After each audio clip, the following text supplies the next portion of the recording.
আমার মা ডাকছে এনে মনি, সে আমি খাবো কি? এই যে এই একটা নে নে লাভ লাভ দিচ্ছে, ধর চামচে ধর, চামচে ধর।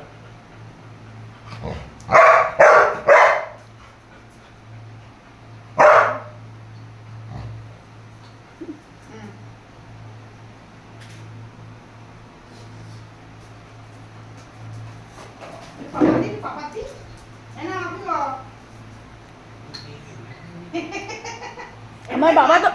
আমার বাবা তো ভয়েই খেতে চাইছে না। বলে যাচ্ছে পাকা চলছে না, এমনি মাছ খাও মাদের খাতে।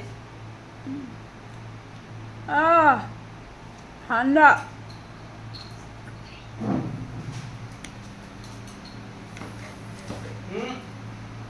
অবস্থা এখন হেপি খেতে, হেপি হেপি। আগে পিছে এরকম করে খাবে কে?